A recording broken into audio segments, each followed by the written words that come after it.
The death toll from this week's severe winter weather continues to climb. Overnight, 4 more people were found dead in Erie County, New York, as paralyzing temperatures, record snowfall, and blizzard conditions proved to be a fatal combination.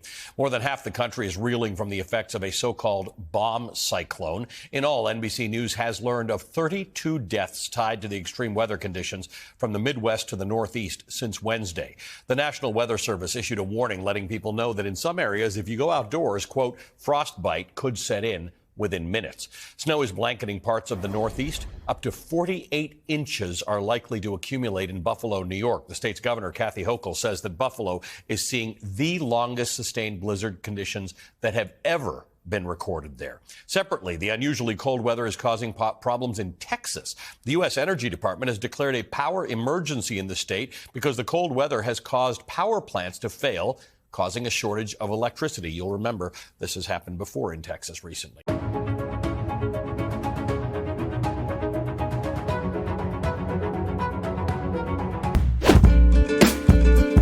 We are in a war.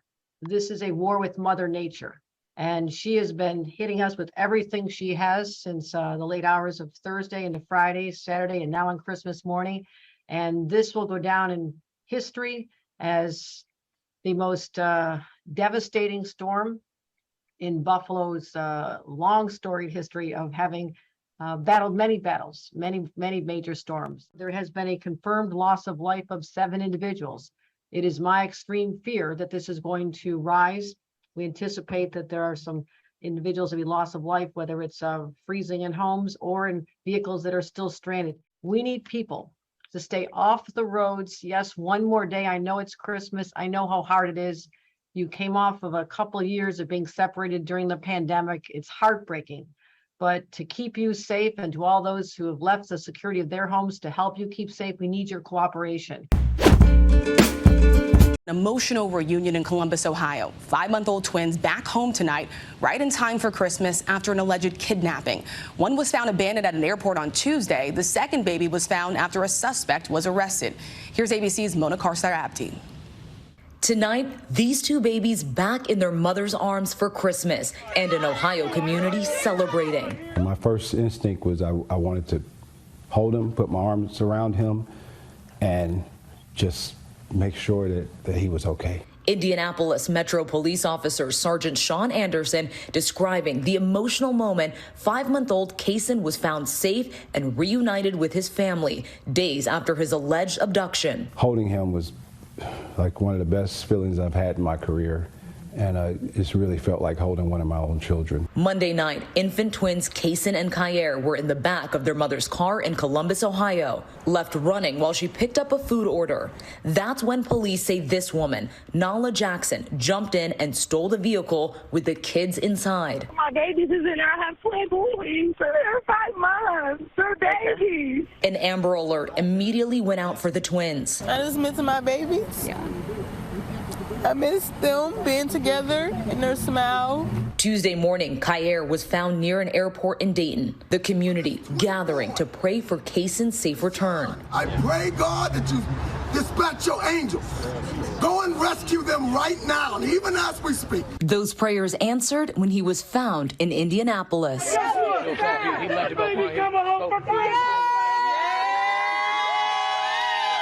And police arrested Jackson on felony kidnapping charges, but she is likely facing other charges as well. She is currently awaiting extradition back to Ohio. Rachel?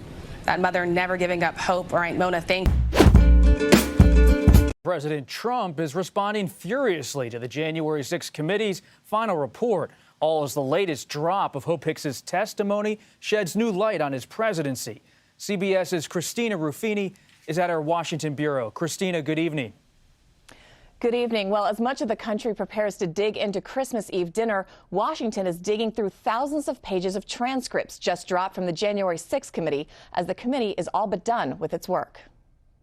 I was becoming increasingly concerned that we were damaging his legacy. One of Donald Trump's closest advisors, former White House Communications Director Hope Hicks, says the former president felt he was being unfairly blamed for the January 6th riot at the Capitol, asking, was it really as bad as everyone was making it out to be? That's among the revelations in newly released transcripts from dozens of witnesses to the January 6th committee. Hicks also texted a colleague, quote, "In one day, the president ended every future opportunity that doesn't include speaking engagements at the local Proud Boys chapter." In another new transcript, former first daughter Ivanka Trump told the committee she didn't know or didn't recall over and over again when asked directly about conversations with her father. On social media, the former president slammed the committee's work. Most importantly, the Unselect Committee did not produce a single shred of evidence that I in any way intended or wanted violence at our Capitol. Christina, the committee has also made criminal referrals to the Justice Department. What now? Well, the committee will officially dissolve when the Republicans take over the House next month, and it will be up to the Justice Department's special counsel to decide whether the former president is indicted. Robert? Christina Ruffini, thank you. Good evening. Adriana Diaz is off. I'm Robert Costa in New York. An extraordinary and treacherous moment nationwide as extreme cold shatters holiday plans. These conditions near Rockford, Illinois today. No one was seriously hurt in the crash, but the weather has proven deadly, claiming at least 19 lives.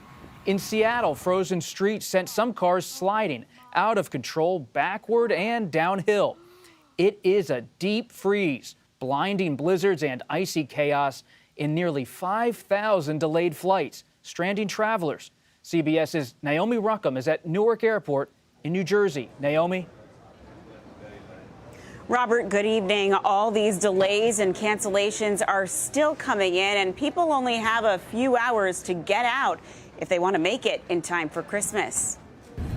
Brutal cold from coast to coast, stranding thousands of holiday travelers at airports nationwide. It's been canceled, delayed, moved to another flight. The wicked weather has made travel deadly. This devastating pileup in Ohio involving more than 40 cars and trucks on Friday. At least 4 people were killed. Today in Buffalo, New York, winds reduced visibility to 0 in what some are calling a generational storm, with multiple feet of snow expected through Christmas. In Long Island, New York, drivers were swamped by chilly floodwaters. I feel like it was a flash flood. Basically, I came out and the water was just, it was too late to move them. Across the country, bone-chilling cold taking a toll on people and animals.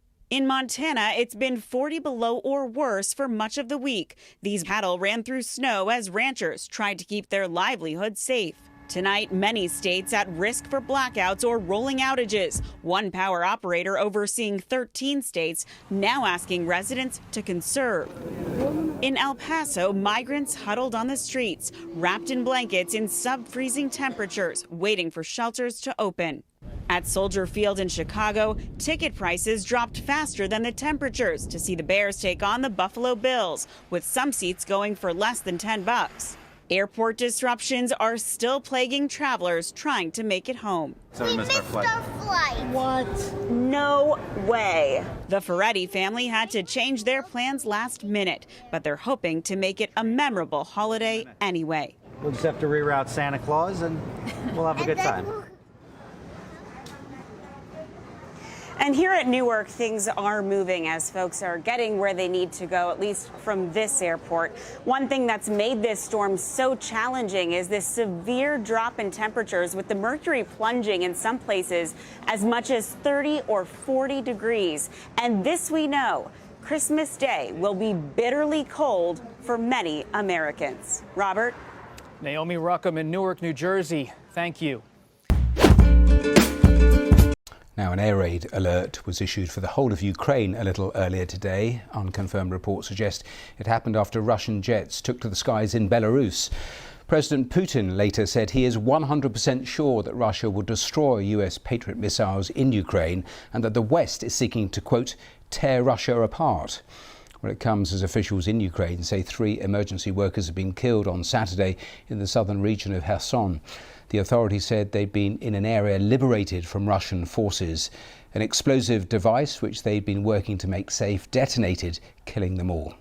Well, also on Saturday, Russian shelling killed at least 10 civilians in the city, among the deadliest attacks since Russian forces were driven out of Kherson last month. In a defiant video message on Christmas Eve, President Zelensky said Russian airstrikes would not harm what he called the steel spirit of Ukrainians. Someone will see it on the highway on the road from the Ukrainian-Polish border to Kherson or Zaporizhia.